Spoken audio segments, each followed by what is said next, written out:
Okay, let's unpack this. Have you ever been in a conversation, maybe at a networking event or just, chatting with someone, and you suddenly feel it? That really distinct, awkward moment when the whole vibe just shifts. Oh, You absolutely. realize the air gets a little thick and you might have drifted, I don't know, a foot too close, and suddenly everything just feels off.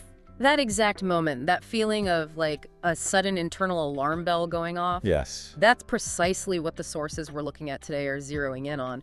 They argue that most of us are just operating on pure guesswork in those moments. Just hoping for the best. Exactly, trying to measure some invisible line. But what if you could move past the guessing? What if you could actually know why some approaches just click and others don't? And that's the really bold claim here, isn't it?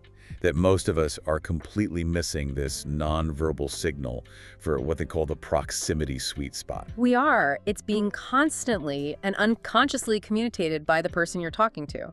We wait for these really obvious signs, like someone literally taking a step back. When the damage is already done. Precisely. We should be knowing their comfort level way before that by reading these tiny, involuntary reactions. So that's our mission today. We're doing a deep dive into what the research calls the unconscious proximity test.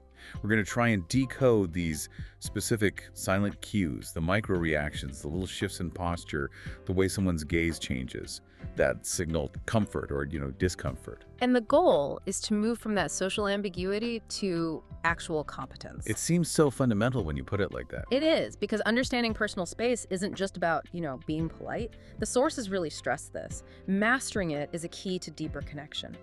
If you cross that unspoken boundary, you're not just being a bit rude. You've potentially derailed the whole interaction before it even gets started. Wow. So it's like a silent contract you have to agree to before any real conversation can even begin. But why is proximity such a powerful, universal thing? Because it taps directly into our most basic survival instincts. We all have this universal need for personal boundaries, even if we never talk about them. The research calls it proxemics, the study of how we unconsciously structure the space around us. Okay. And while the actual distance can vary a lot between cultures, violating that invisible line triggers a very ancient, almost reptilian safety response. So if we get too close. The other person often stops processing your words and starts reacting to your presence as a perceived invasion. An invasion, that's a strong word. It's not just awkwardness, it's a threat response. In a very subtle biological way, yes. Which brings us to the test itself. If the goal is to read these tiny micro reactions, what exactly is the unconscious proximity test? How does it work? So the test is really a framework. It's about systematic but non-invasive observation. And mastering it is transformative because it allows you to understand the other person's unspoken physical reality, like instantly. Okay, but if this is also unconscious and subtle, how do you even begin to train yourself to spot it? I mean, I think we've all been there, right? Where you really needed a bit more space, professionally or socially, and the other person just kept coming closer. Yeah, they just barrel right through it. Yeah, and think about how quickly that interaction soured for you.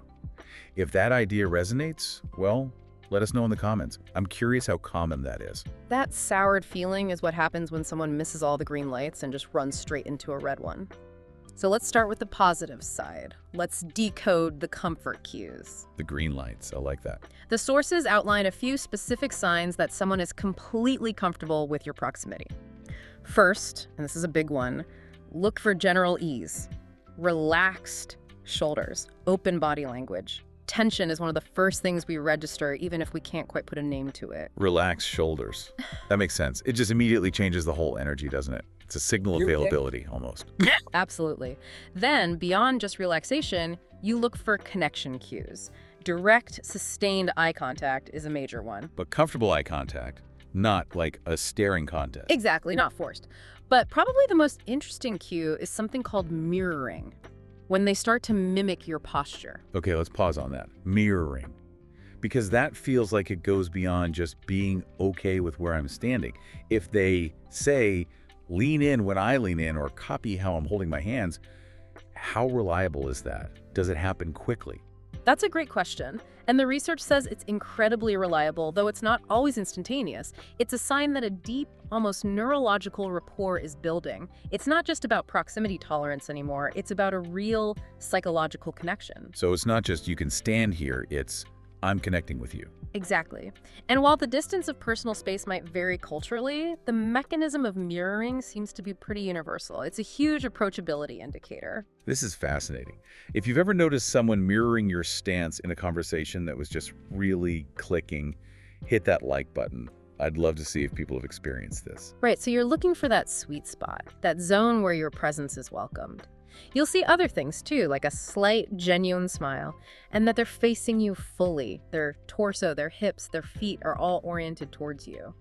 So if you have the relaxed shoulders, the eye contact, the full orientation, and maybe even some mirroring. You've found it. You're in the sweet spot. You're connecting effectively because you're physically welcomed. It's like reading the subtext of the conversation in real time. This isn't just guesswork, it's observable behavior. Right. And now for the other side of the coin, which is just as critical, the warning signals. When you've crossed that invisible wall. Yes. And there are some immediate red flags that are pretty easy to spot if you're looking. Things like a sudden stiffening of their posture, or they break eye contact and turn their head away, or, and this is the most obvious one, they take a clear step back. But the step back is almost too late, right?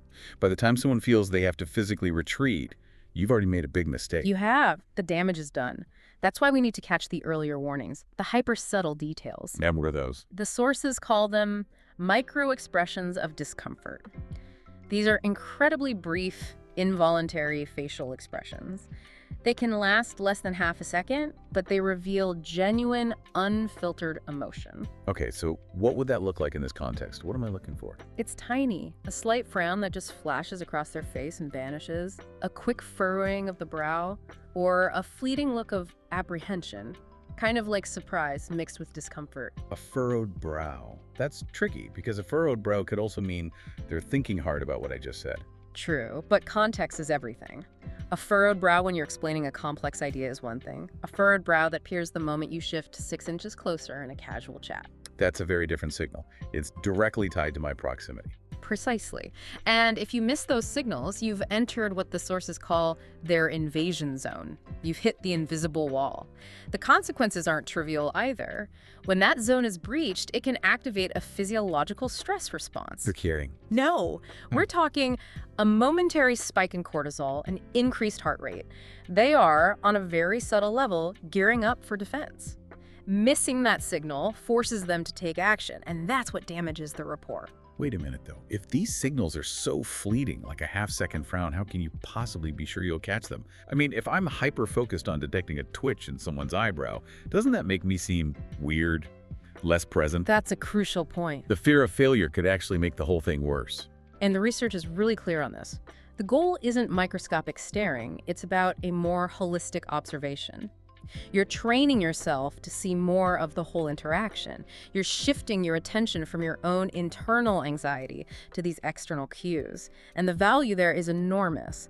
This is the key to avoiding that moment where, as the source says, most men don't know how close is too close, and it's costing them connections. So it's about turning that fear into competence. Exactly. Okay, so if the whole test is about observation, we have to talk about the ethics of this. Sources are pretty adamant this is not about manipulation. It's not. It absolutely cannot be. So how do we make sure it stays as ethical observation? It stays ethical because the objective is not to test their boundaries, it's to confirm their comfort.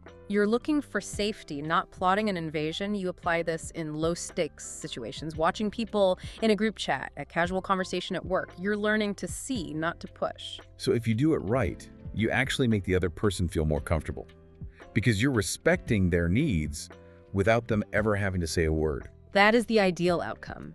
And that leads to the single most important skill you can learn from all this. Which is? Responsive adjustment. Responsive adjustment. I like the sound of that. It's the power to subtly and immediately modify your distance based on the cues you receive. Seeing a furrowed brow isn't a failure. It's information. It's an opportunity to adjust.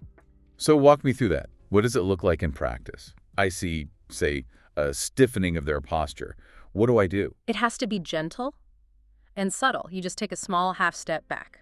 Or you could slightly pivot your body so you're not facing them so squarely. Yeah. Maybe angle toward a nearby table or something. The key is that the adjustment is smooth. It's nonverbal and non-reactive. You're just responding to the data they gave you and restoring their comfort, maybe before they even consciously realized they were uncomfortable. It's not a clumsy retreat. It's a calibrated, respectful response to feedback. So how do we combine this with everything else? The sources talk about holistic connection. It's not just about distance, is it? Not at all. They call it mastering the art of proximity. It's about making sure your spatial awareness is working together with active listening and genuine engagement. It's not just where you stand, but the quality of your entire presence. When you're engaged with their words and respecting their physical needs, that's when the connection deepens exponentially. That gives us a really clear, actionable takeaway then. Start observing, start adjusting, and see how your interactions transform. It takes conscious effort, but the payoff seems huge.